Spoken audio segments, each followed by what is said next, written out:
What's up? What's up, Mets fans? Welcome back. Talking Mets at Rob. How's everybody doing? Welcome to the Mets Marlins series preview for the weekend series in South Beach.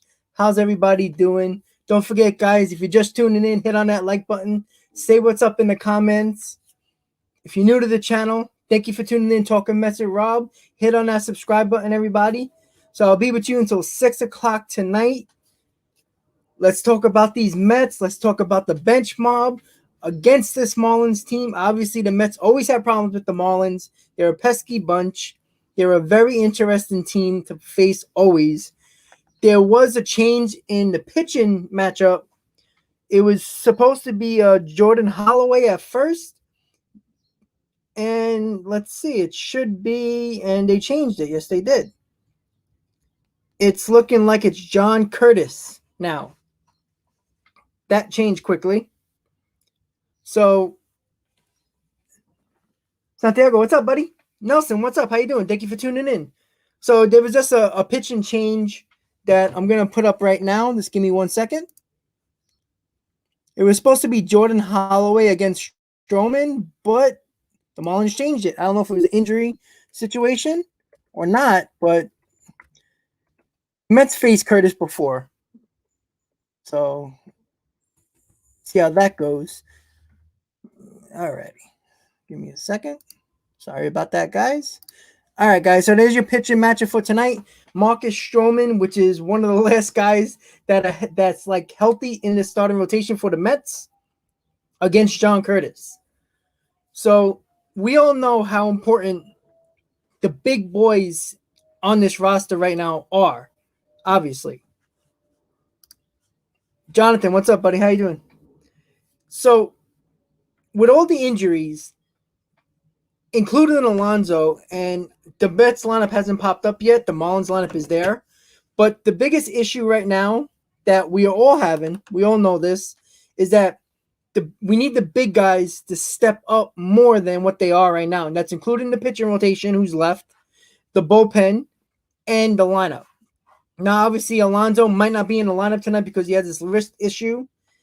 And, we got to see Lindor step up. We got to see Dom Smith step up. There's not a lot of regulars in this lineup. But the guys who are here that's available, such as Smith and Lindor, they have to step up. They got to put these guys on their shoulder, put the team on their shoulder, and start playing. Oh, Nelson, you're all over the place, man. You're in Miami? Ready to go? You're talking about the Mets in general. Well, hey, listen, we took 2 out of 3 at the House of Horrors, right? You know what? With the bench mob, if you want to even call them the bench mob anymore, right now it's a minor league team. But we found a way to take 2 out of 3 against the Braves. That's what I was looking for. That's what I was expecting us to do. And you know what? If we got to keep winning series, especially with all these guys out, buddy. You know what I'm saying? Like, that's the biggest thing that we have to do. We have to continue to win series. Figure out the way to pull wins out of the hat. That's all we have to do until all the guys come back. And with Conforto, McNeil, we can go on and on and on. Davis, everybody we need back. We need the rest of the bench guys back. We need Pilar back. We need Amora back. We need the strong bench that we continue to have, because sooner or later, the bench that's actually playing right now and starting, eventually they're going to get exposed. And there's nobody else to put them in. Khalil Lee is probably going to be in the lineup tonight because we don't have nobody. Cameron Maybin's going to be in the lineup tonight. Like, we're throwing out everybody that's left and continue to win series. The Mets are better than the Miami Marlins. Now, the bad thing about what's going on right now, especially with our pitching rotation, is that there's nobody left. So it's TBD Saturday and Sunday against the Marlins. So this is a huge start for Marcus Stroman. Stroman always talks a big game, but you know what? He laid an egg against the Rays. You know what? Stroman's got to step back up the way he was pitching in April, because let's be honest, he has not pitched good enough in May. And right now, he is the ace of the staff, Marcus Stroman. Until Jake comes back, Marcus Stroman is the ace of the staff. He has to step up and put this team on his shoulder and say, I got this. You know what? Give up 1 or 2 runs. Don't give up more than that. All right, guys. So I'm going to be looking at the comments really quick. What's up to everybody who's tuning in? Don't forget, guys, hit on that like button. Let's see. Why did we sit Nito? Yes. Well, I think they sat Nito. I think, well, according to Rojas, they didn't want to, because of the off day, they didn't want to let James McCann sit for so many days in a row. I don't get that logic, honestly. I think you played a hot hand, and I think Nito should have been in the lineup. I mean, Nito got the hit anyway later in the game. So, but again, you can say that true. Like McCann would have not been in the game, and then who knows if he would have thrown that runaround at third base if Nito would have. We don't know. But again, I think Nito should play tonight. Like I said, McCann, he's great. He has a great arm, and defensively, he's very good. I think Nito can be very good behind the plate as well, defensively, blocking balls and calling a good game for the pitches. He's done that in years past. He don't have a better arm than McCann, but let's be honest, who really steals bases anymore? It happens so rarely that, you don't really see McCann's arm. We've seen it in Colorado. We've seen it the other night, against Atlanta, but like nobody steals bases anymore. So it's not that much that, we're going to worry about him having a good arm when all Nito has to do is call a good game and block the balls that are in the dirt. That's basically it. Randy, how you doing, buddy? Thank you for tuning in. Hopefully we win the series. Hopefully we win tonight. Like I said, tonight's a big game for us to know that we can win this series. And that's because that's the only starter we're actually going to have probably pitching the series. We heard about Jordan Yamamoto, that's might be pitching either tomorrow or Sunday. And I don't know if you guys heard, but Thomas Szapucki, one of our Mets prospects, one of the pitchers, he was scratched from his start the other day. So I don't know if that means he's coming up. The Mets haven't said anything, but that would be interesting as well, guys. So, but at the moment, it's to be determined for Saturday and Sunday. If Yamamoto comes in, I trust Yamamoto. I think he'll be okay. He'll be solid. Probably give us 5 innings, maybe 6 if he's dealing. But Thomas Szapucki, they're not gonna overuse him for sure. If he pitches in this series, he'll probably pitch about 80 pitchers, probably hopefully into the 5th inning. So we're gonna be taxing our bullpen again, which thank God we have a day off. We've had so many days off, but let's be honest, these days off helped us up until this point, especially with all these injuries when it comes to the Mets and using all these bullpen games over the last 2.5, 3 weeks. It saved our bullpen, actually. Let me check the comments really quick, guys. There should be a Kevin Pillar scrap iron bobblehead. They should really use his photo of the black eye and the nose and all that and put that on a bobblehead. That would be like a once-in-a-lifetime bobblehead. That's a great bobblehead. And it seems like Kevin Pillar has a great sense of humor. He would probably say, hell yeah, let's do it, Randy, let me throw out that comment really quick. I like your comment. Defense is essential, man. The opposition in the previous years always took advantage of slow catches. Absolutely. No, Randy, I agree. But at the end of the day, Nito had a better arm than Ramos. And I think Nito is a little bit step below McCann defensively, but nobody steals bases at an alarming rate anymore like they used to in even 4 years ago. I don't see it as so much like when we had Travis d'Arnaud. He couldn't throw out a base runner. But in 2015, 2016, so many people stole bases. And now it just doesn't happen. Joseph, how you doing, buddy? See, it's like I like the backstopper who is very good defensively, but my main concern when it comes to defense, when it comes to catcher, is blocking balls, framing, and making sure that he's good with the pitching staff. And Nito can do that. Now, he might not have the greatest arm, but nobody's really running. Like, you've seen it in Colorado end in a game. You've seen it late in game in the Atlanta series. But like I said, you know what? That they were pivotal moments because we won a game. And obviously, it probably saved us a run getting that guy out at third base trying to steal. But at the end of the day, How many times this year have McCann come up in big spots and either hit into a double play or struck out? He's done it. I mean, God, if he swings out another slider, I mean, Jesus, I'm going to go nuts. I mean, every time, all you have to do is throw a slider in the left-handed batter's box and he's swinging at it. That's just James McCann. And look, the Mets did not just get James McCann for his defense.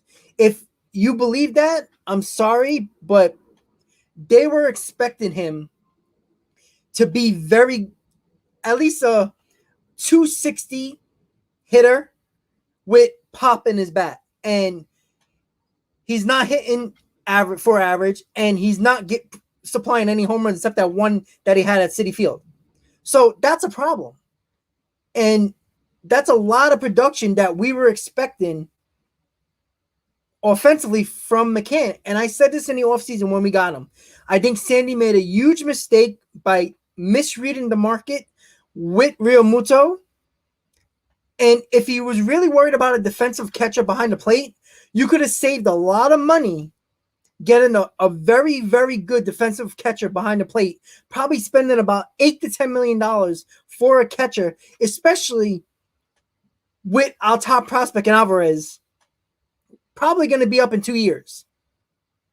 And it just doesn't make sense spending that type of money on a guy who brings no offense to the table.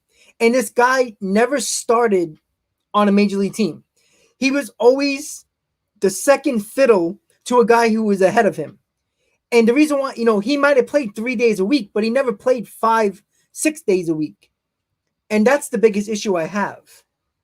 Randy, let me see. Why do you think players leave Mets turn into better players like Travis Dunno? Yeah, but Travis Dunno never became a better defensive catcher. You know what I'm saying? Like, he didn't become a better defensive catcher. He became a better offensive player. But I don't think he became a better defensive catcher. He didn't throw out more runners. But let's be honest, there has been less stolen bases the last time Travis Dunno was a Met. If you look at the stolen base opportunities, they are down a lot from when Travis Dunno was with the Mets. Teams are running like crazy in 2015 and even parts of 2016 and 17. But the last 18, 19, and 20, stolen bases has been down dramatically. So defensively, a lot of catchers are probably going to have better numbers in a defensive metrics because all they really have to worry about is framing pitches and blocking balls. And for the most part, being good with their pitching staff, which I thought Travis Dunno was good with their pitching staff. It's just that he couldn't throw out runners. And during those years when he was a Met, stealing bases was still a thing, and it's not right now. But I understand your point, Randy. I absolutely understand that. I don't think they're gonna trade him. Look, Sandy Alderson, he makes very odd moves when it comes to free agency. And he's not gonna, if he trades McCann, he's admitted his mistake in year one. And Sandy Alderson is not that person. I'm telling you that right now. And we're not gonna trade him. We're not gonna trade him. They're gonna tell you if McCann has a bad offensive year for this whole year, this is the way he's gonna be. Sandy Alderson will be like, oh, it's his first year. That's what he's gonna do. But yet turn around and say Lindor's a superstar, batting 210. So it's like, I never liked the signing of McCann. I thought Sandy Alderson jumped way too fast at signing McCann. He jumped at James McCann signing him like he was Real Muto. Like, oh, we got to jump in this opportunity now before more teams come in. No. There was one team on James McCann. That was the Los Angeles Angels. And how serious were they? I don't know. But according to Sandy, he jumped on James McCann because he thought the Angels were going to get him right away. And it's like, I'm sorry. He totally misread the market. And there is nobody in this stream that's watching right now or any Met fan that thought that thinks that James McCann would have been better than Real Muto. It's impossible. And I know Real Muto has been, on and off injured. But when he's played, he's been better offensively, and he's just as good defensively as James McCann, if not better, and got a good arm as well. So, and he's much more clutch than a lot of players on this Mets team alone. And God knows we need some clutch plays right now because we can't score damn runs.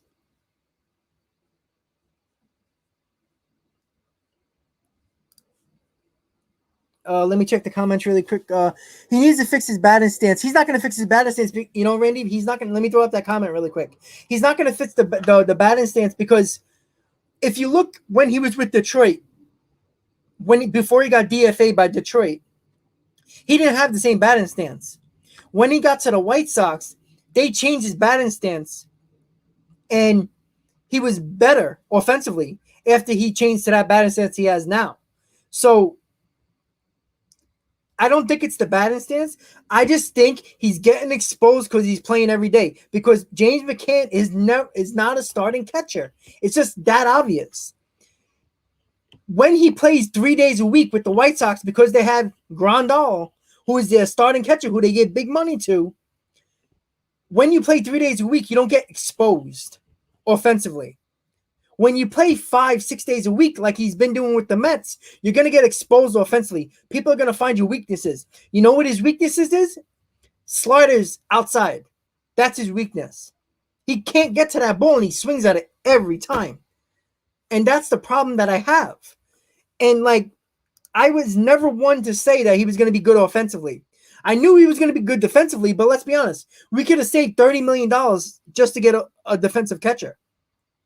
Or put in a backup catcher and give a chance to Nito, who's been a backup catcher for the last couple of years for the Mets. Give him a chance. But the Mets weren't willing to do that. They were willing to give $40 million for a catcher who never started in the major leagues. That's a problem. You know, can McCann turn it around? Absolutely.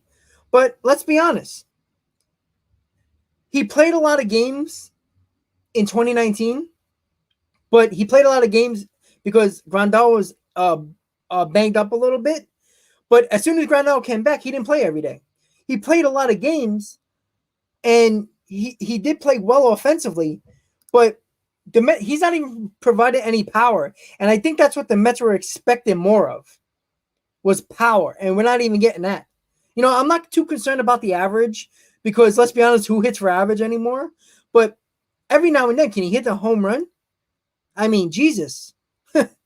Let's see. Let me check the comments really quick. I would like if the Mets would Yadia. Well, you know, I mean, Yadia has been hurt too for the Cardinals as well. But like I said, all the Mets could have done, if they didn't want to spend the money on Real Muto and they thought it was going to be too much money. And let's be honest, everybody, all the writers, a lot of the teams thought that JT Realmuto was going to get a $200 million contract, or at least 150, 160. He got 110, which is not bad at all. And I think that's a very reasonable contract for a catcher who is the best catcher in the game, offensively and defensively. And I just don't understand why the Mets didn't spend the extra few $1 million to get Springer, but they were willing to go above and beyond to beat the offer of the Angels for James McCann. It's just there's no logic in that, and that's why I don't think Sandy Alderson is a good GM when it comes to free agency, and that's a terrible. Oh yeah, he's been injured this year, absolutely, but you know, look at Real Muto's numbers. I'm gonna pull it up really quick. I'm not sure how many games he played. I'm not gonna stay here and lie to you guys because I have not looked at how many games he played, but I'm gonna check real quick because you know it's important to realize that you know there's mistakes that happen with Sandy Alderson with free agency. And you know what? May has been good, not as lately, but Loop has been very good. And I didn't like that signing. I wanted Justin Wilson. But let's be honest, Justin Wilson has been hurt. So, you know what? I can shut my mouth on that. Let me see. Okay,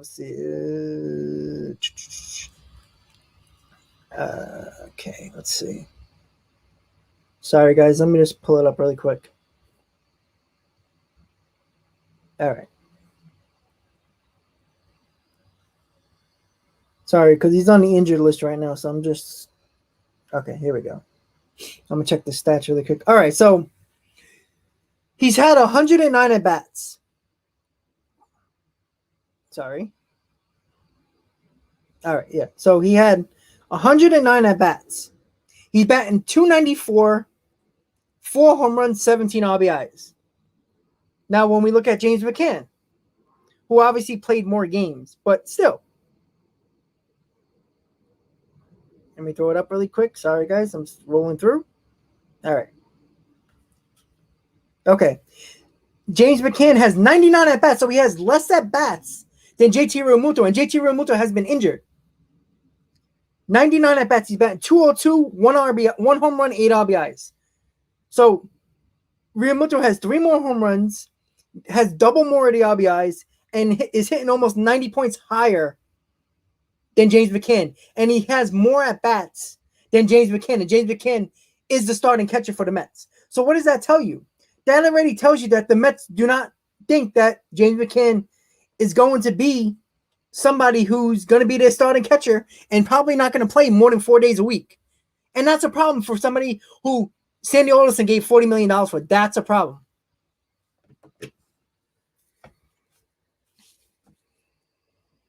Yeah, Santiago, he does get hurt too much, but he still has more at-bats than James McCann. And he's been injured twice this year already. But is putting up numbers better than James McCann, and James McCann played more games but has less at-bats. So what does that tell you? That tells you that the Mets don't even believe that James McCann can be a starting catcher every day offensively. Defensively, obviously, he can. But the Mets are playing the hot hand right now. The lineup hasn't popped up yet. Rojas is speaking to the media, so maybe it's going to pop up soon. I'm just trying to check if they put up anything. Nah, nothing yet. All right, so there's no lineup as of yet, guys. Usually we at least try to have one by now. You know, I want to see if McCann's playing.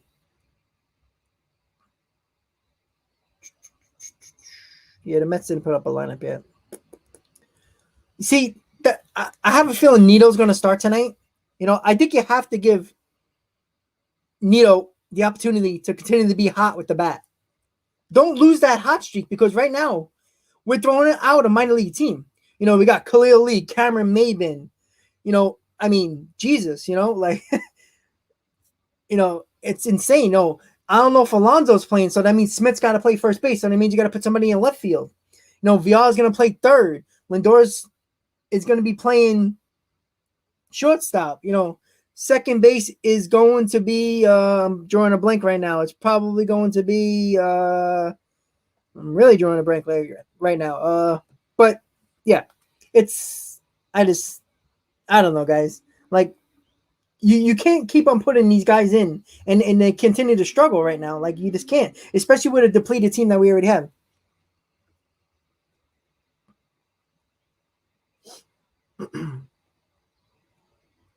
You know, so, you know, we're going to have probably Tovar probably play as well. You know, we got Peraza at second. You know, Khalil Lee's probably going to play center or right. Maybin's going to play center or right. So it's like, I mean, you got to see this freaking this roster right now. Sorry, I dropped my mic. You know, the roster right now, like, we have Alonso, Janesri Fargas, that's another guy, Hager, Lee, Lindor, Maybin, Mazika, McCann, Nito, Peraza, Smith, Tovar, and VR. Like, I mean, shit. It sucks. You know, Santiago, I said this right in the beginning of the stream. You're absolutely right. Let me throw that comment right up for you, Santiago. The biggest issue that I'm having right now is that you have a lot of your big guys out. So that leaves Lindor and Smith as the big guys in this lineup left, because I don't know if Alonso's going to play with the wrist. Lindor has to put this team on his shoulder and start producing. I'm sorry. I know he always talks about, oh, he's only a piece to the puzzle. Yeah, but you're a $341 million piece to the puzzle. You are the superstar on this team. You are the man right now. And you're even more of the man right now because there's nobody in this lineup. You know what? You can't keep on relying on VR. You know, he's been our best hitter. Peraza's hit big home runs. You know, Nito's gotten big hits the last couple of games. Khalil Lee is not ready for the majors yet. He can't even make contact. But you know what? He saved a couple of runs with his defensive plays in right field. So you know he's going to play today.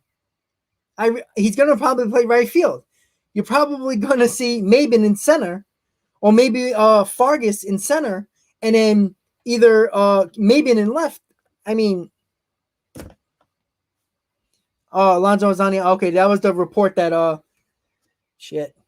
All right, let me type that in so I can put it up for the people who are just coming in. Shit, that's not good. That means they must have saw something on the MRI, a sprain maybe.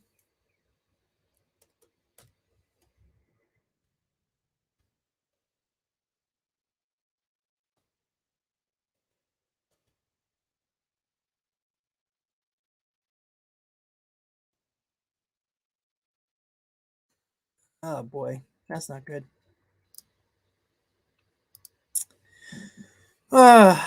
Another one bites the dust. You know what? Thank God that the NL East sucks right now because the Mets are 3 games over 500. A lot of their wins have come with the bench, not even with the starters. And now another man is down. I mean, Jesus Christ. So I'm assuming somebody else is going to come up. I'm assuming they already planned that already. Lordy. I don't. Oh man, I'm just going to check Twitter really quick, guys. Give me a moment. Okay, here we go. So Brandon Drury and Yenzi Diaz are the roster replacements for Alonso and Tommy Hunter. So yeah, it's a right hand sprain for Pete Alonso. Like I said, it's thank God it's early in the season. Put these guys on the IL, let them rest like they done with Walker, what they did with DeGrom. You don't want to upset the injury more, especially when it's only a sprain or tightness. You don't want to overdo it. So if you just came in to the stream, guys, Pete Alonso has been placed on a 10-day IL because of the right wrist sprain. So Jory's come up, and they also brought up Yenzi Diaz to replace Alonso and Tommy Hunter. So we got a minor league team tonight, guys, and that's why the lineup probably hasn't been up yet. They're probably trying to figure it out. Oh man, this sucks, man. Francisco, how you doing, buddy? David, how you doing? Yeah, David, that's actually the point. I'm gonna throw up your comment really quick. The opponents will just have to get around Lindor. I mean, at the moment, to be honest, I mean, they probably want to pitch to Lindor as bad as he's been. I mean, Lindor's probably going to lead off. Smith's probably going to be the cleanup hitter. I mean, oh my God. I mean, you got the whole team. Like, the whole outfield's out. 75% of your infield is hurt. So Smith's going to play first base. You're going to have probably Maben, Tovar or Fargas in center. Right field, you're going to have Khalil Lee. Second base is Peraza. Lindor at short. VR at third. And either Nito or McCann behind the plate. That's going to be a lineup. Oh, man. Shit. Jury's decent. Like, we seen him with the Yankees a couple of years ago.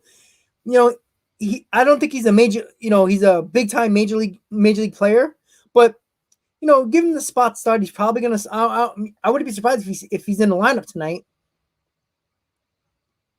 Yeah, but no, the Mets have the most injuries. Like the Mets now, if I'm not mistaken, have 14 players on the IL, and about 9 of them are big parts of this team. So it sucks, guys. Like it's it freaking sucks. I tell you. Oh Lord, I don't even know what to say anymore. Like I mean, this is 2016 all over again. And we didn't even have that many injuries in 2016. Luckily, it looked like DeGrom came out of his start healthy and good, throwing 102 to single-A players. He pitched well. It seems like he's been healthy. There's been no updates about him having any type of injury or soreness or tightness after his start. So that's good. So it looks like he's going to be back for the homestand pitching. But the good thing is, with all these injuries, the Mets are in first place by a game and a half. The NL East is struggling, which is helping the Mets right now. There's no doubt about that.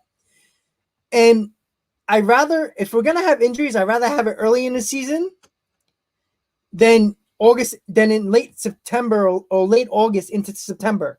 So get out all the guys healthy. That's why I'm not, I think you could have probably sat Alonso without putting them on the IL, but why risk it?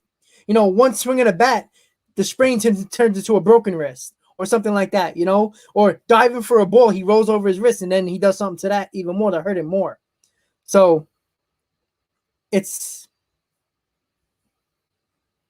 that, I'd rather just put him on the IL, rest him up. It's only May. The Mets are still winning games and series somehow, besides the Tampa series.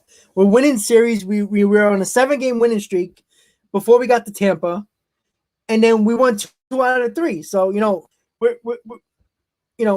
we won another series. It's against a division opponent, which is always important, especially as close as this division is. You want to have the tiebreaker, no doubt about it. Lineup for tonight, Joseph. Give me 1 second. I don't think it popped up yet. I could be wrong. It might have just popped up. Here it goes. There we go. I got it. All right. All right. So here we go. Batting first, Jonathan VR. Batting second, Francisco Lindor. Cameron Maybin is batting third, playing right field. Dominic Smith in left field, batting cleanup, which I expected. Tomas Nido batting fifth, catching. Jose Peraza playing second, batting sixth. Brandon Drury is your first baseman, batting seventh. Jonesky Fargas playing center field, and Marcus Stroman batting ninth. So let me type it in, and let me just leave it up there so everybody can see who tunes in. Give me a second.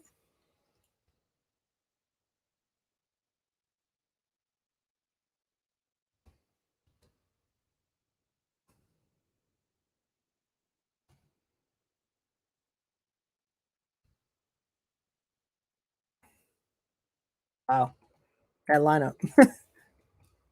That's crazy. All right. Alrighty. That's crazy. Nito's batting fifth. I'm just typing it in, guys, so I can just put it up on the screen so you guys can have it. Wow. I'm just amazed. I mean, I know they can't do nothing. Rojas is stuck right now. But it's crazy.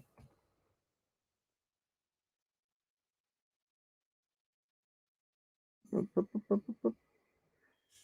let me just put the where these guys are playing as well, so you guys have an idea and know. In case if you can't look at the lineup right now. Almost there, guys. Hold on.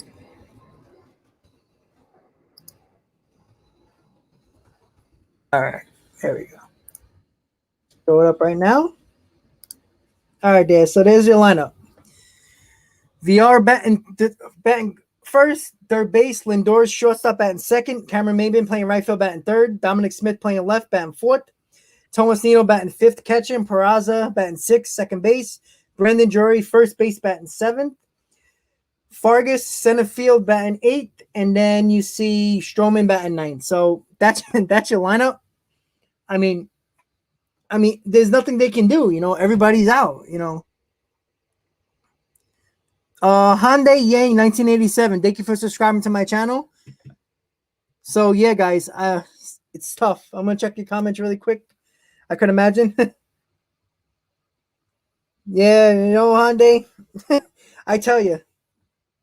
Thank you so much for subscribing, man. Shout out to Hyundai for subscribing to my channel. Thank you so much. I really appreciate it. I mean, oh boy.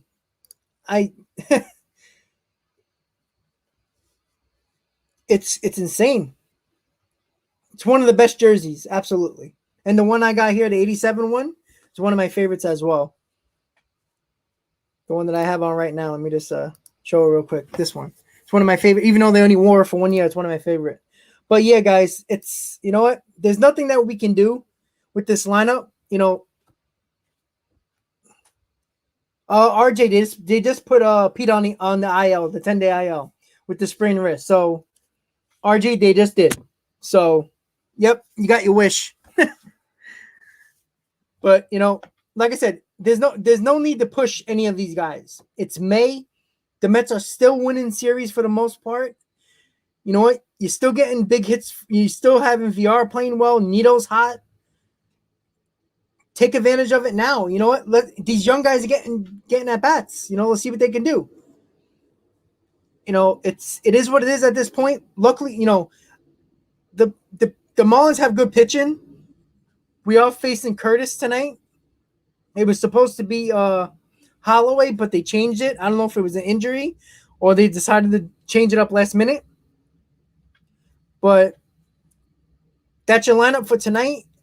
And if you just heard, guys, I'm going to put it across right now. Just give me 1 second. Pete Alonso has been placed on a 10-day IL with a sprained wrist. So that was probably expected since the lineup took a little longer to come out. But guys, I you know what? It's May, thank God. And that's all we can do right now. We got Stroman on the mound, one of the last guys standing, you know, on this Mets rotation besides Peterson. Look, Stroman's got to step up. Stroman has not pitched well in May. And he didn't pitch well against Tampa. We need the Stroman of April. We need him right now. You know, there's no ends or buts about it. We need Stroman to pitch well. Because I don't know how many runs this team's going to score. I mean, look at his lineup. You know, like, Lindor's got to pick it up. Smith's been getting he's been getting his hits lately, but that's about it, you know? I mean, VR's been pretty good. Peraza's has hit, you know, home runs, but look, it's a minor league lineup. Like I said, half of these guys should be in AAA right now. All these guys almost should be in AAA right now. You know, the only thing I can say is that our defense will be okay in the outfield. Maben still's pretty good. Fargas is pretty good in center. Smith has shown he can make the routine catches. Peraza's been good at second. VR's been good at third. Drury is a serviceable first baseman. Nito's good behind the plate. And Stroman's good defensively as well on the mound. So the Mets are going to win by pitching and defense. That's it. That's what we got right now. Oh, boy. I just can't believe this lineup. But you know what? We were expecting a lineup like this, you know, especially with, you know, we just heard the news about Alonso going to the injured list. So, damn.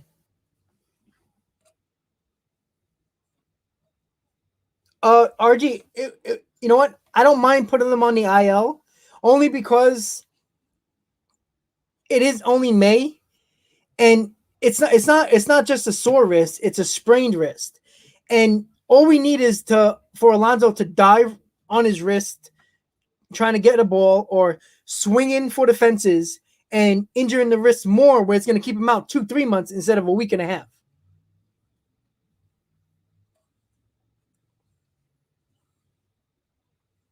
David, the Cubs did not cut Maben. You know, he wasn't getting an opportunity because the Cubs had all the outfielders that they needed, and maybe it was in the minors, and Maben had to deal with the Cubs. If Maben was able to get a major league roster spot, the Cubs said that they would promise him that they would trade him, and that's what they did. They traded him for $1 because the Cubs, you know, promised Maben that they would give him a shot if a major league roster spot popped up on another team, and that's what they did. Hyundai, you're funny, buddy. Hey, you know, we can still win. You know, Stroman's got to step up, pitch well, and get it going. You know what? Let's go.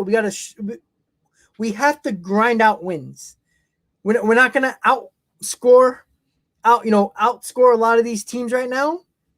And at the moment, the Marlins have a better lineup than the Mets right now. I mean, it's just obvious. Like, I'm gonna tell you the lineup for the Marlins.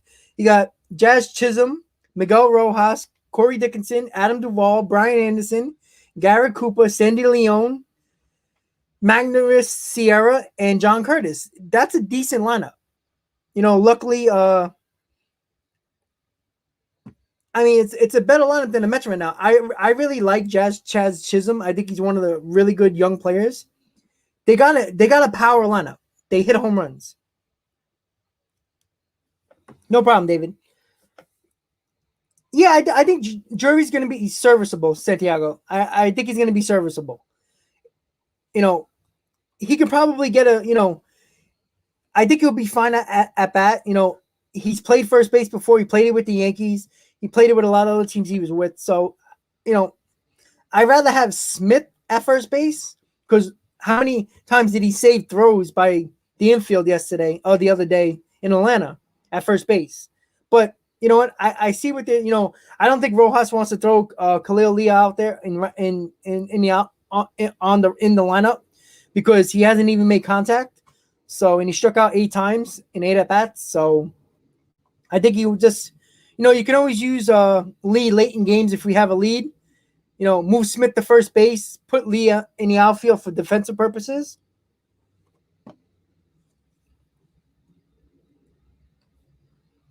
But yeah, I mean, it's frustrating because of all these injuries, but these are not fluke injuries either. Pilar gets knocked out in the face. There's sorry guys, hold on a second. Yeah, Pilar gets hit in the face. Amor runs into a wall. McNeil, his hamstring. Conforto, his hamstring. And then Alonso with his wrist. JD Davis with his hand. These are injuries that you have to be careful with because they can linger on and on and on. And I think the Mets are starting to realize that putting these guys on the IL, even though it might not be as serious, you want to prevent the serious injury. And that's what you have to do. You don't want the injuries to pile up to the point where you're playing these guys because they got a little tightness in their shoulder or their back, and you're playing them, which can cause them, especially with pitchers with Walker and DeGrom. You're not going to throw Walker out there when he has tightness in his back and throw him, and then he's going to change his mechanics and then hurt his shoulder, and then he's out a month and a half. You don't want to prevent the 2-3 month injury and put them on the IL for 10 days, so they can work out whatever they got to work out. Let them rest. A sprain, you don't want to turn into a break. Tightness, you don't want to turn into, a lat injury or an oblique injury or a shoulder injury. So, and the hamstring, you know how a hamstring is. Hamstrings that are tight, that are a little, strain, can turn into a tear. And now you got to wait a month and a half until these guys come back. And there's no guarantee these guys can come back with a hamstring tear. So we got to be careful with that, guys. We're relying on Jeff McNeil. We're relying on Alonso. We're relying on Conforto to be in the everyday lineup. You can't play games with these guys right now. JD Davis should be back sometimes in this Marlins series, I think. He had another rehab stuff the other day. So Davis will be coming back. That'll be a welcome addition to this lineup offensively. The problem is VR's been playing very well. Are you going to take VR out and put Davis in? That's where you have to think about it because you have to put Davis back in the lineup. You just have to, especially with all these guys. Would they be willing to put Davis in left field and put Dom at first? Even though Davis hasn't played left field since last year or since 2019. Something to think about, guys, But you need Davis in this lineup when he comes back, especially with all these guys out. You need his bat. So what do you guys think of this lineup? Tough.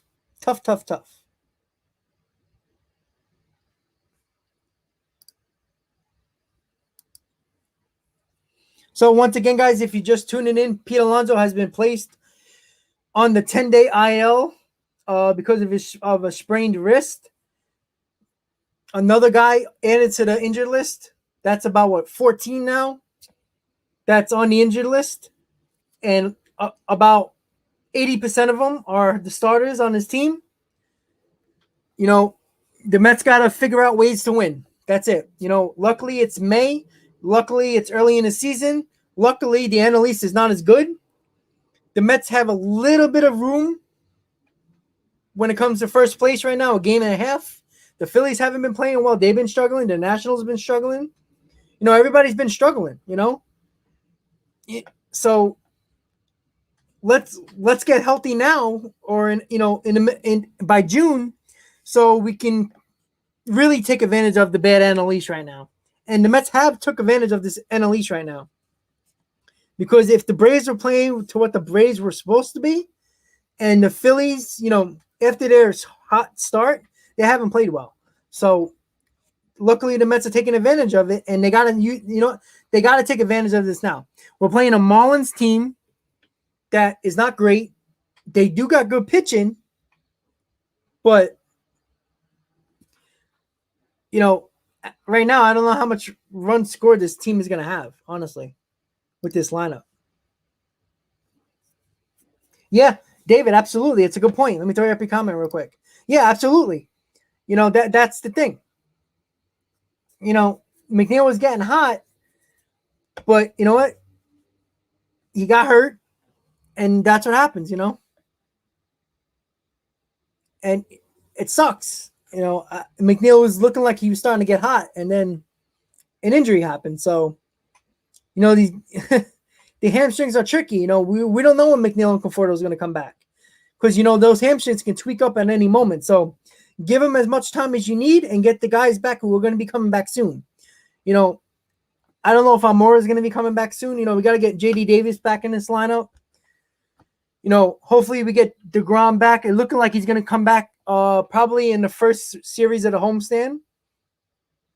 I thought he was going to come back in his Marlins series, but it doesn't seem like, he only pitched yesterday. So, but, he came out healthy. That's good. So at least he can come to the next series at home and pitch. Carrasco's right around the corner. Syndergaard's coming back sometime next month. So Alonso's probably going to be back probably, I would say, next weekend, maybe, because they retroactive his injured list to the 19th, which was 2 days ago on Wednesday. So it's another 8 days away. So he'll probably be back after next week. So probably be back in a week and a half. So that sucks. But again, you know what? We play with the players we got. Marcus Stroman's got to step up tonight and pitch a really good game. We need that 8-inning performance that he had in April. We need Marcus Stroman of April, because we need him right now. What it does is saves the bullpen for the next two games of the series, because Yamamoto is going to pitch one of these two games, Saturday or Sunday. And if guys didn't know, Thomas Szapucki was scratched from his start in the minors. So it's a possibility that he might be coming up to pitch one of these games on the weekend. So, and that is going to cause us to use the bullpen, because I don't know how many innings Yamamoto is going to pitch, maybe 5, if he's good 6. And I don't think Thomas Szapucki is going to pitch more than 5 innings, because they want to watch his innings and watch his pitch count. So it sucks, it really does. But you know what? We can't cry about it. We got the guys on the field. They got to perform. You know what? These young kids, even though they're minor leaguers, and some of them might be their first start, some of them might be, just coming from the minors. But you know what? It's their opportunity to show that they can be in the show. You know what? Fargus, all these guys, Maben, who wants to continue to be in the show, perform. You know what I'm saying? Like, the lineup's not pretty, but it is what it is. I'm going to throw up the lineup again so everybody can see. You know what? Maben, Drury, Fargus, these guys want to continue to be in the show, right? Perform. You get any opportunity, perform. But let's be honest. This lineup needs Lindor and Smith to step up. There's no doubt about it. Lindor's got to get going. This is where you earn your money. When there's nobody left in this lineup that's a starter, except for Lindor and Smith in this lineup, perform. I don't want to hear, I'm a piece of the puzzle. Lindor, you are the man. You are the superstar. You are the $341 million man. This is the moment where you earn your money. Get it done. Benjamin, what's up, buddy? Long time no see. William, VR has been on fire. Absolutely. And you know what? That's why he's leading off. He's got the speed and he's been very good. You know what? VR has been a great pickup by Sandy. Great pickup. That's okay, Benjamin. That's what it's for, right? You got to beat somebody in fantasy. It's all good, man. Thank you for tuning in, buddy. If you're just tuning in, guys, hit on that like button. If you're new to the channel, thank you for tuning in. Talking Mets or Rob. Hit on that subscribe button so you get notified when I post my videos and when I go live. If you're just tuning in, guys, Pete Alonso has been placed on the 10-day IL, joining basically a roster of Mets on the IL because of a sprained wrist. So, to another guy who is on the injured list, it seemed like that was a possibility, especially when Alonso never got in to pinch hit against the Braves in the last game of the series. It was kind of odd, but now we know. So Alonso's probably out for at least a week because it's been retroactive to the 19th with the injured list. So that is your lineup tonight, guys. So enjoy it because we can look back in September and say, remember when the Mets had this lineup and they're in first place in September and raking? This is what we're going to look at. This is what makes a great team. Guys that come off the bench that have to start because of injury, that have to come up from the minors and keep this team afloat until the big guys come back. This is signs of a good team. And you know what? They've been doing it with the bench mob lately, but they have to continue it. You know what I'm saying? They got to continue it. You know what? Nobody's going to cry and nobody's going to care that the Mets are throwing out a minor league team. The Marlins don't give a damn. If the Marlins sweep the Mets, you think everybody's going to say, well, they had a minor league lineup. Who cares? That's 3 wins under the belt for the Marlins and 3 losses for the Mets. And if the Mets win, as Sal Licata said on WFN, if you guys listen to him overnight, I do because I'm up working. He says, the Mets are winning with smoke and mirrors right now, and he's exactly right. But you know what? If the Mets continue to win with this lineup, with smoke and mirrors, and with this rotation that's basically depleted, let's keep on doing it. Let's win with smoke and mirrors, keep on taking series. We're still better than the Marlins. Take series. You know what? Stroman's got to step up and has got to pitch the way he was in April. Lindor and Smith has got to step up in this lineup because they're the only one left of this starting lineup. You got to pick up these guys in the lineup. Let me look at your comment really quick. Lindor got to get VR's got to get Lindor money. Yeah, I know. You could say that right now, of course. Gisama looked awful. You know what, David? With the Rays series, I just think that a lot of these guys were just overworked, and it just caught up to them in the Rays series, to be honest. You know, we've used the bullpen to start games the last couple of series, and it just caught up to him. Gisama's going to be fine. He's been pitching well. May has been pitching well. Loop has been pitching well. Everybody's been pitching well out of the bullpen. I just think, you know, they've been overworked with all these bullpen games, and it continues to, you know, it's going to catch up to them. You know, luckily we had the day off yesterday. This whole team needed a day off yesterday just to recoup because we got a lot of games in a row. So this day off is going to help us. I think that, especially the bullpen. Yes, the Benjamin. Absolutely. Yeah, I saw that trade. Willie Adames. Yeah. Well, you know what? Wander Franco for the Rays was expected to come back, so is ready. So that's why they made that trade. And they got a couple of good pitchers in return. So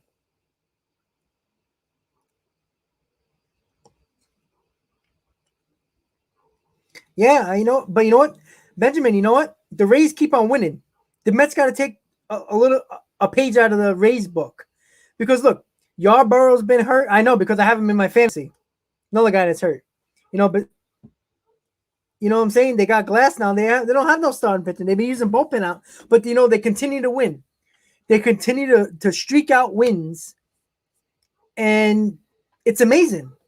And it continues to show that you can win when you don't have the best lineup or the best rotation. And right now, the Mets have a minor league lineup, and throwing out the bullpen to start games because of all the injuries. You know what? Nobody's going to cry for the Mets. Nobody's going to say, oh, the Mets are injured. Who cares? Get it done. You know what? You see the lineup right here.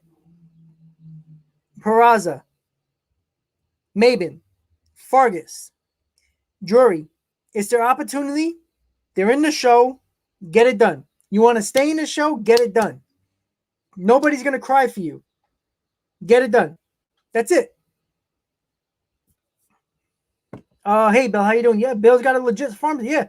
You know what? They keep on producing guys out of the farm. They come up, they produce. They come up, they produce. Any pitcher that goes to the Rays, it seems like no matter where they pitched, if they were bad, for somehow, some way, the Rays figured them out. They know when to use them. They tell them to stop throwing, or start throwing other pitches more often than not. That's what they do. And that's why the Rays are successful. They got a great scouting team. They got a great bunch of coaches and managers down in the farm teaching these guys. So when they come up, they know what to do. They're not afraid of the moment. And let's be honest.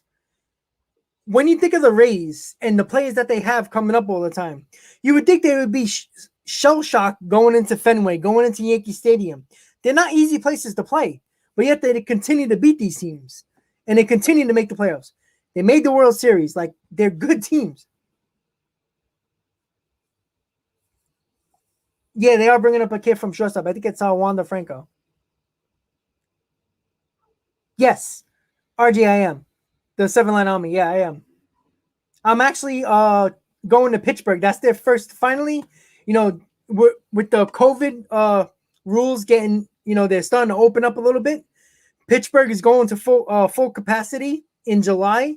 So the 7-line Army is going to their first outing of the away outing of the year in July. And I'm going to Pittsburgh to PNC Park with the 7-line. So yes, I am a part of the 7-line. I love the 7-line. I buy everything from the 7-line. I mean, I probably spend more money on the 7-line than I do my own bills. I mean, almost all my hats, obviously you see right here, this is an oldie but a goodie. I love this hat.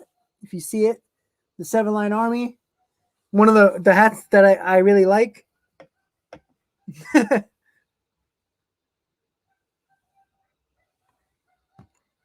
Yeah, so like I got all my hats. I got all the jerseys, the shirts. I actually just bought the I don't know if you guys seen it. It's a black queen. It says Queens and it has the Mets logo on the jacket. It's like a windbreaker type rain jacket. It's really nice. It's in my closet now. I don't want to run away from the camera, but it's really nice. Yeah, you know what? RG, I understand. But you know what? It's nothing the Mets can do, unless they're going to make a trade soon. If you look at my video that I posted about the available outfielders, Joey Gallo and all those other guys, take a look at that video. There's a couple of guys that the Mets can actually look at for a trade because we don't know how long Conforto is going to be out for, and with a hamstring, you just don't know. I heard that the Yankees are even looking at Delino DeShields from the Rangers. He's in their minor league system right now. He's not great offensively, but he's a good defensive player, and he can steal bases. So the Yankees are looking at that. Maybe the Mets can look at that also. Maybe they are. I don't know. Benjamin, it's a good point. I'm going to throw up your comment. The Mets don't have an off day from June 25th to July 9th. Luckily, it's not June 25th yet, So I'm going to check really quick. So I know we had an off day yesterday, obviously. So I'm going to check at the schedule really quick.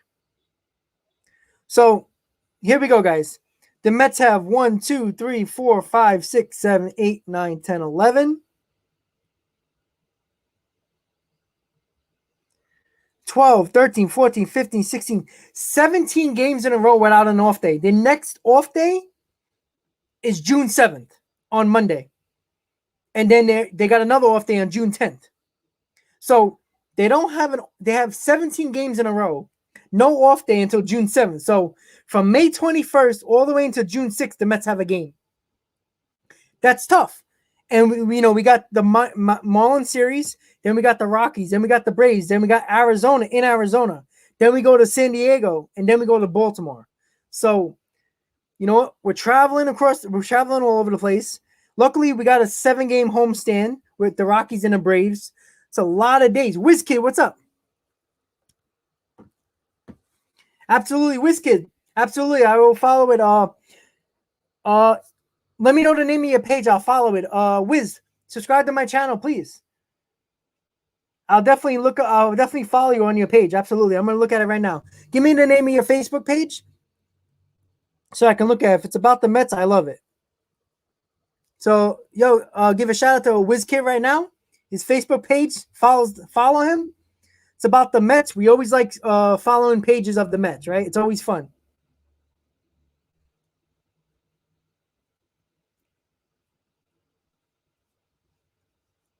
Oh, sorry. The comments are coming in quick, guys. RG says the Mets will go 2-50. I doubt that. Yeah, Nelson, absolutely. You know, look. Some people talk about that they're a little expensive, but you know what? It's not products that you can get anywhere else with the 7 line. You know, he custom makes everything. He gets local artists to make designs for him to put on shirts. He comes up with ideas that you can't get anywhere else, you know. So that's why you're charging a little more, you know. And I'm willing to do that. I support a small business. I met Darren many times at spring training when I went to Port St. Lucie a couple times with the 7 line. He's a very nice guy. He always sits down. If you see him in the stands at Citi Field or at a ballpark, he will have no problem shaking your hand and saying what's up, taking a picture with you. I have pictures of Darren at the bowling alley, at a Mets game at Citi Field. 2 Mets pictures at Port St. Lucie. He's a nice guy. And I support a small business, so it's all good. RG, you know what? They're not really unwatchable, to be honest. You know what? Somehow they're winning. You know, the name of the page is called News and Fun Facts for Met Fans. Okay, I'm gonna look at it right now. I got my phone on right now. Let me check. Hold on. News and Fun Facts for Mets fans. All right. I got it. Here we go. Come on, guys. Support them. Let's go. You only got 3 members. Let's go. News and Fun Facts for Mets fans. Boom. Join. I'm there. Wiz, just subscribe to my channel, buddy, so you can get updates on all my videos I post in my live streams. If you haven't already.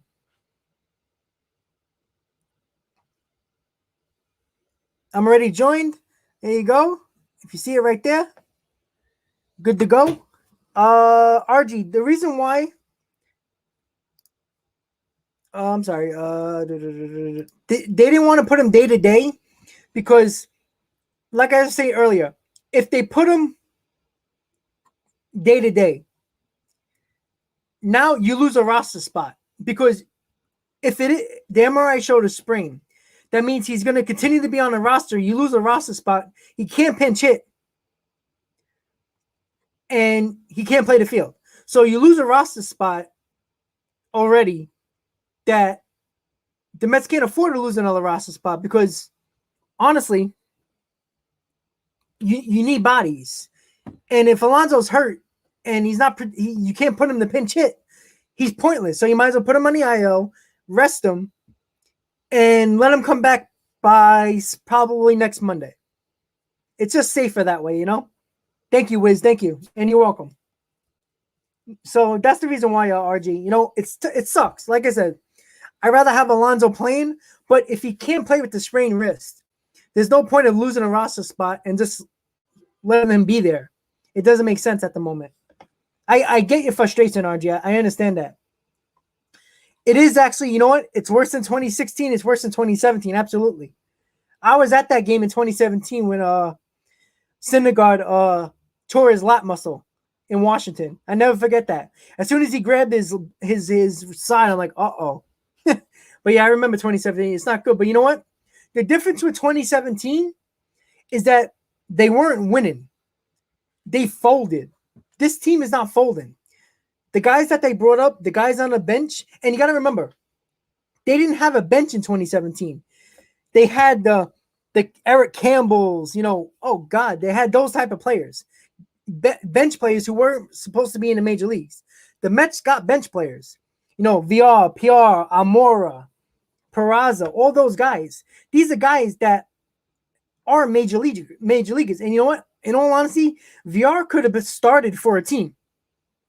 Pilar could have been a starting center fielder. Peraza could have played second base every day for a team. The Mets got these guys on the bench. That's why the Mets are winning. That's why the Mets are still in first place. Because of VR, because of Almora, because of PR, because of Peraza. So it sucks. I get it. Nobody wants to deal with this shit, but we are. And you know what? The Mets are treading water right now, and they're still winning. They just won a series from the Braves with this lineup for the most part, So we got to deal with it, guys. It sucks, but I think the Mets are gonna prevail. They're gonna surprise a lot of people. I'm telling you. We gotta tread water. Continue. Look, take 2 out of 3 against the Marlins. The Rockies are terrible. We got 4 games against the Rockies coming home. We got the home fans coming. We got more people at the ballpark coming in. Can you take 3 out of 4 against the Rockies? Why not? The Rockies are not a good team. They got nobody in their lineup besides Charlie Blackmon and Story. But let's be honest, the Rockies are not good. Let's take advantage of the bad teams that we're facing.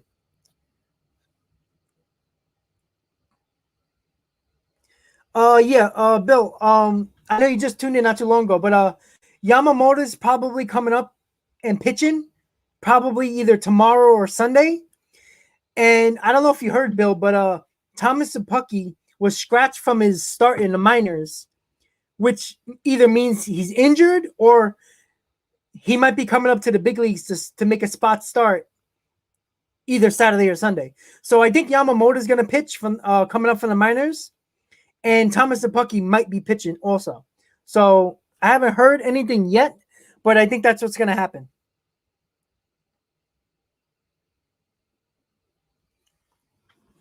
So you'll probably see Yamamoto pitch, and you'll probably see Thomas Sapucki, if he's not injured, pitch. Yep, it is rock bottom, RG. Absolutely. RG, if you were here in the other stream, you talk about positivity. And you can ask Nelson, you can ask a couple other people, Jonathan and all these other guys. I forgot the guy's name. I think his name is William in the last stream. He said that I was so negative and rude that I was probably a Yankee fan because I was so negative. I wasn't negative. I was just being honest. About James McCann. I was being honest about Lindor, about the struggles, and why I think Nito should start. And it's funny you say I'm positive. I'm being positive. I'm trying to, there's a time to be negative and there's a time to be positive. I was negative about Lindor and I was negative about McCann because they're not performing. You pay these guys to perform. That's why I was negative about them. And I'm being positive because the Mets took a series from the Braves, who are projected to win this division. And they took 2 out of 3 from, let's be honest, for a lineup who is way better than the Mets right now. And honestly, the Mets are throwing out nothing. They throw out Peterson and bullpen. And the Mets took 2 out of 3 against the Braves, which honestly, they should have won all 3 of those games. They should have won. They should have swept them. I mean, we took 2 out of 3 against the Braves with this lineup with no pitching staff.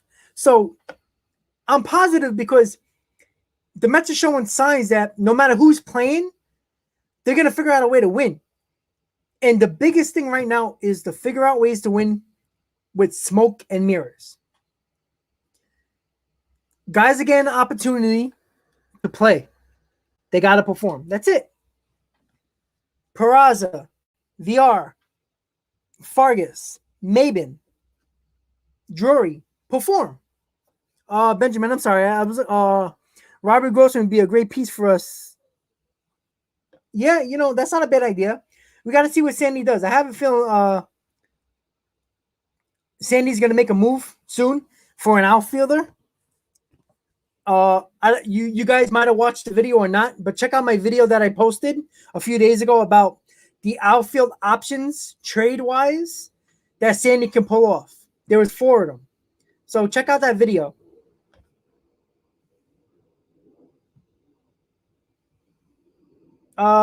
Sweaty, what's up? Yeah, Pilar injury was scary.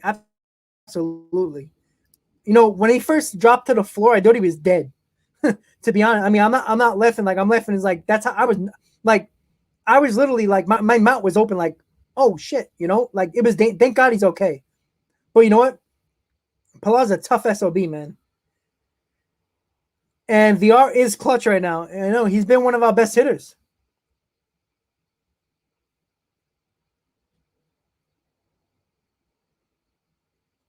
Bill, I think Lee, you know what? With Lee, you could see his problem with Khalil Lee. He has a very long swing. He has a huge uppercut, which, you know, every player does, but right now, but yeah, I think he's going to be okay. You know what?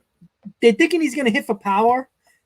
I just think that he has to like shorten his swing a little bit because he has a swing, a long swing like Ken Griffey Jr., but he's not as quick as Ken Griffey Jr. Griffey had a long swing, but it was quick to the plate. You know, he got to the point of hitting perfectly with Griffey. Khalil Lee, his long swing is too slow, and he's behind every fastball. They're not throwing him breaking balls because he can't catch up to a fastball. So, but I think he's going to get hit eventually. He looks like a player. Yep, absolutely, RJ. That's what I was talking about earlier. If the Mets make the playoffs and they go on a run, we're going to look back to late April and almost all of May. All these injuries, we're going to look back and like, do you believe that this lineup was the Mets lineup in May for probably a week, maybe 2? And we're in the playoffs now and we're performing? It's a big deal. You know, you can't say no. Look, this builds championship teams. When you have to rely on a bench, and you know, when the Yankees had, I don't want to bring up the Yankees, but the Yankees are a good point right now. I think it was 2018 when they had all those injuries, or was it 2017? 2017 or 2018 when the Yankees had all those injuries, and then you got Gio Urshela and Tyler Wade and Luke Voigt and all those guys that came in for those injured players, and they performed. And look, half of these guys are starting on the Yankees now. You see, Gio Urshela is the everyday third baseman. Luke Voigt is the everyday first baseman.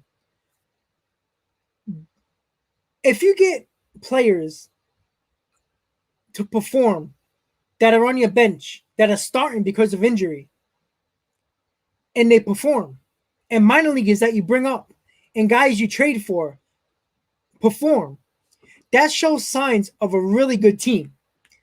Because what these guys have to do now, what this lineup has to do, is tread water, keep us afloat until our guys come back. And that's what we have to do. That's what these guys have to do. I'm not expecting these guys to throw off 7 wins in a row. But you know what? Beat the Marlins. You're better than the Marlins. Beat the Rockies. You're better than the Rockies. That's what they have to do. RG, that's let me just throw up the comment really quick. Guys, if you want to comment on RJ, comment what do you guys think? Do you think by June 1st we will have all our position guys back? No. I don't think Alonso's going to be back by June 1st. I think he's probably going to, you know what? Let me see. It's about 8 days away. Maybe Alonso will be back. I think Davis is going to be back. JD Davis is going to be back any day now. You might even see him in this Marlins series. Obviously, Pilar is not going to come back. I don't think you're going to see Pilar is probably going to come back probably after June, probably the first week in June. I don't know about Almora. I would say no on Almora, no on Pilar, no on Alonso. DeGrom will be back. I think Walker will be back. Let's see. I don't think Conforto is going to be back, and I don't think McNeil is going to be back. Only because the hamstrings are tricky. You know what? Walker and DeGrom, it was only tightness, so I think they're going to be back. Obviously, DeGrom's going to be back sometime in the Colorado series. I think Walker's going to be back probably sometime next week. McNeil and Conforto, I hardly doubt are going to be back by June 1st. So that's what I'm thinking. JD Davis will be back. I don't think Pilar is going to be back or Almora is going to be back. So we're going to have this lineup for a little bit, unfortunately. But that's when Marcus Stroman has to step up, Lindor's got to step up, and Dominic Smith's got to step up. That's what has to happen. You know, these are the two guys in the lineup that we expect and need to produce. Because you're not expecting VR, Peraza, Drury, Fargas, Maben to produce. You just don't. If they do, great. You're expecting Smith and Lindor to produce, and that's what they have to do. I want to see Lindor go 3 for 4 tonight. I want to see Smith go 3 for 4 tonight, because if they don't, we're in trouble. That's very true, RG. Usually around Memorial Day, the Mets are dead, but not this year. Exactly. The Mets found a way with all these injuries to win games, be 3 games over 500, and be in first place by a game and a half. Now, granted, a big reason why the Mets team are in first place is not because they've been playing well. It's been because the NL East is terrible. And you know what? Maybe luck's on our side. Because if the NL East, if the Phillies and the Braves were, well, I would say the Braves. If the Braves were performing to what people expected, we'd be in trouble right now. We might be buried in the NL East, but we're not. We've been playing well, at least good enough to tread water. We just beat the Braves 2 out of 3 with this lineup. We're not technically this lineup, but with a lineup that is not the everyday lineup. The Phillies have been struggling. The Nationals have been struggling. The Marlins are the Marlins. And we just beat the Braves 2 out of 3. So at the end of the day, guys, the Mets somehow are figuring out ways to win enough games to stay in first place and tread water until these guys come back. And it might be 2 weeks until we get 2 to 3 weeks until we get everybody back. Yeah, absolutely. We got to rely on a bullpen that's healthy and Marcus Stroman right now. You know what? We need Marcus Stroman to pitch 7 or 8 innings tonight, honestly. Given, rest his bullpen a little bit more, I think if the Marlins score 3 or 4 runs tonight, I don't think the Mets are winning. I think Marcus Stroman has to keep the Marlins to 1 or 2 runs. I don't think the Mets are going to win if the Marlins score more than 3 or 4 runs. I don't think the Mets have it in them, to be honest. I think the Mets might at the most score 3 runs. At the most. Because we haven't talked about it much during the stream. But the Marlins pitching staff is very good. Curtis, who's pitching tonight against the Mets, if I looked at his ERA, I think it's under 3. If I'm not mistaken. Let me see. Okay. John Curtis, who's pitching tonight against the Mets, has a 3.15 ERA. The Marlins have a good pitching staff. So it's going to be tough to score runs. And with this lineup, it's going to be even harder to score runs. RJ, no, I'm not live streaming the game. I'm going to be leaving at 6 o'clock.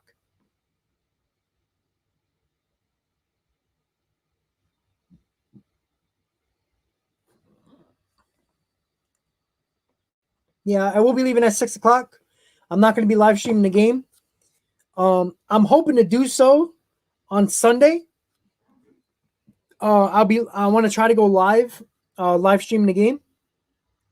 I hope to. But, I'm not going to lie to you guys. I've been extremely busy. So I couldn't do it during a lot of the games. And I work overnight, so it's hard to stay up throughout the whole game live. Nelson, absolutely. Stroh's due. He hasn't pitched well in May. We need the Stroman of April, who is dominant. We need him. There's no ifs or buts. If Stroman doesn't pitch well, we're in trouble. Well, I'm telling you right now, because I don't think this line is going to score more than three runs. I don't think so. So yeah, I think Sunday it's a 110 game. I might. I'm probably gonna go live. So during the live stream during the game, I'll put up the score and everything like that, and I'll commentate and all that fun stuff on Sunday. So RG, expect that on Sunday, all right, buddy? But not tonight. I work at night. I work overnight, so early in the into early morning. So it's hard to live stream a game when I'm trying to get a couple hours sleep to go to work. Unfortunately, YouTube is not my full-time job as of yet. Hopefully soon. That would be nice. So if you're just tuning in, guys, we're going to update you right now. Before I go, I'm going to be with you guys for another 10 minutes or so. Pete Alonso has been placed on a 10-day IL for sprained right wrist. So you probably won't see him for another week, a week and a half. It's been retroactive to May 19th. So at least a week without Alonso. So another guy added to the IL. Marcus Stroman is pitching tonight against John Curtis. And the lineup for tonight.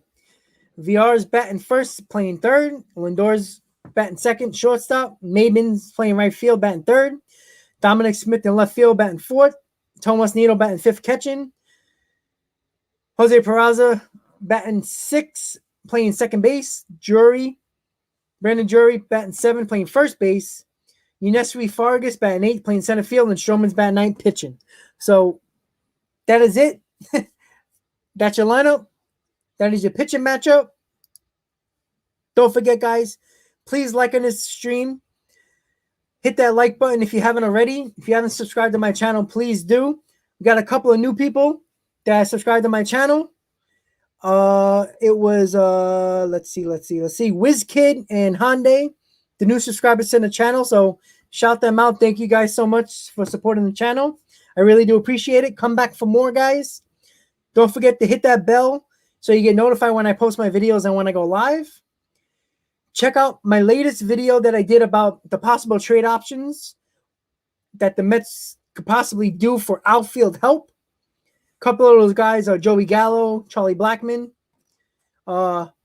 Jonathan Santander from Baltimore, guys like that. Those are the guys I'm looking at right now that are available. That could be available, that actually are available because teams actually said they're available at the moment. So those are options that Sandy and the Mets could look at to bring in to help this team because we really don't know when Pilar or Almora or Conforto are going to come back. It might be 2-3 weeks for these guys, maybe longer.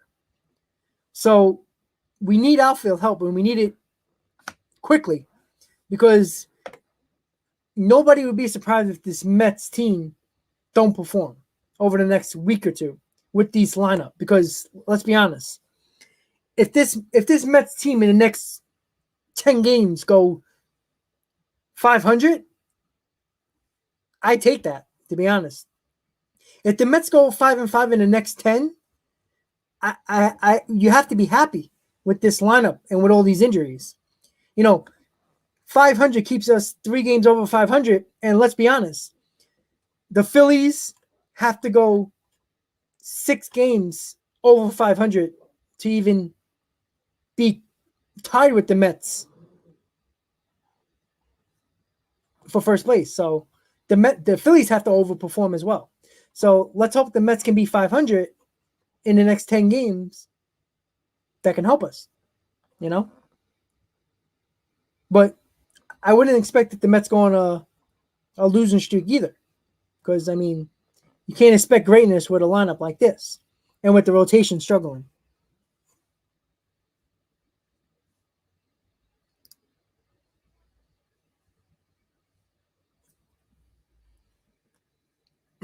Let me check the comments really quick, guys.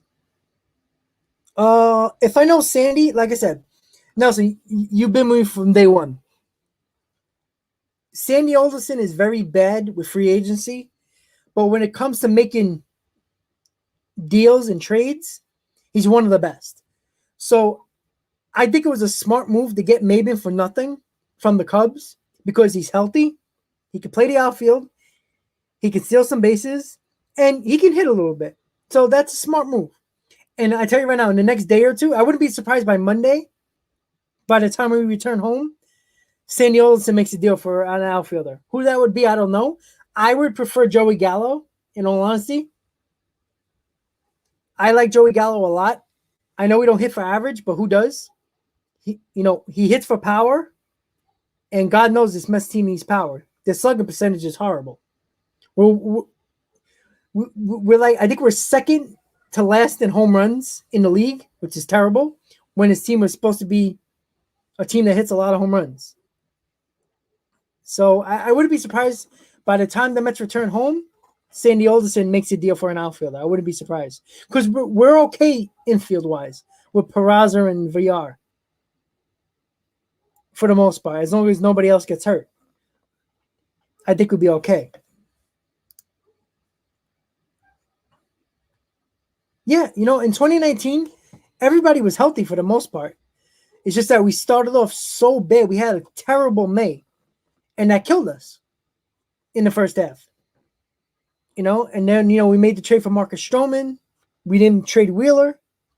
We started to hit. The pitching staff was better, and we went on that winning streak in July into August, and we came up just short in September. So we can do it. Why can't we? This time, the difference about this year than last year, 2019, 2018, the Mets are already buried in the NL East. The Braves were playing very well. The Phillies were performing well. We had to catch these guys. The difference here is that people have to catch us. We're in first place right now. So all the Mets have to do is tread water, play 500 baseball until these guys come back. Because I don't think the Phillies or the Braves have showed no signs of going on a big winning streak. Again, the Phillies are a game and a half behind us. If the Mets in the next 10 games go 5-5, 500, the Phillies have to go at least 7-3 or 8-3 just to tie us for first place. Are the Phillies really going to do that?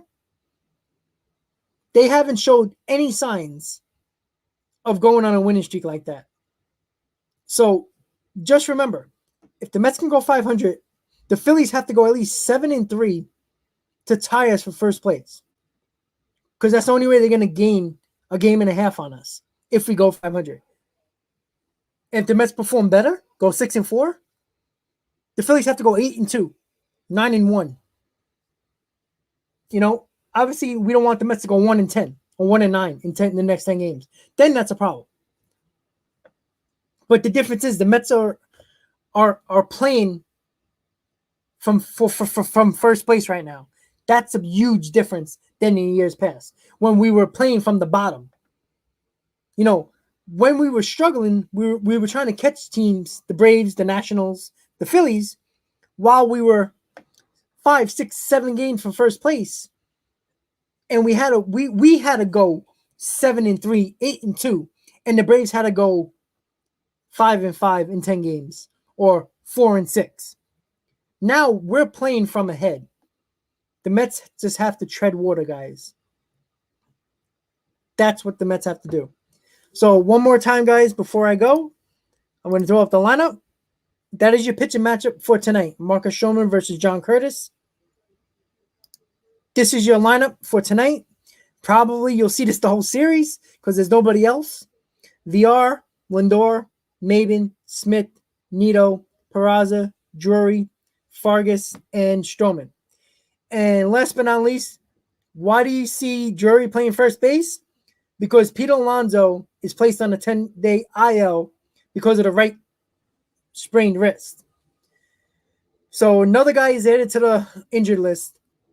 Dominic Smith and Lindor are the only starters, the everyday starters that are in this lineup. They got to perform.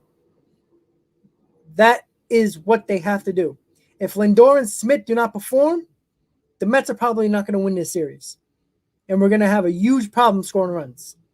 Guys, once again, I want to thank you guys for watching. Thank you for tuning in for the hour and a half that I was with you guys. You already know what to do, guys. Hit on that like button if you haven't already. You're new to the channel. You know people who like Mets content. Bring them to my channel. Subscribe to my channel, guys. Look out for my next video that I'm going to be posting. It's going to be about Yasiel Puig and Yoenis Cespedes. Those are two guys I think Sandy might actually look at. They are free agents. I wouldn't be surprised if Sandy brings in one of them. So look out for that next video. Check out my latest video about the trade options for outfielders that I did a few days ago. Check that out. Hit on that like button. Hit on that subscribe button, guys. I want to thank you guys for watching. Let me check the comments really quick. LFGM, have a great day, RJ.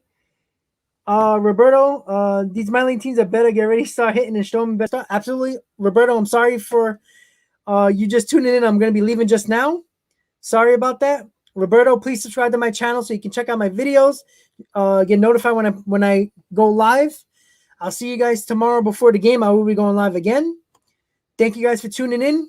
As always, let's go Mets, guys. Roberto, thank you for tuning in. Sorry you came in so late. RJ, yes, Cespedes. Check out the video. I will be posting that either tomorrow or Sunday. I'll see you guys later tonight. Hopefully the Mets get a W. I'll see you guys tomorrow. Let's go Mets, guys. Have a good night, guys. Enjoy the game. Roberto, thank you for tuning in. Sorry about that. Have a good day, bud.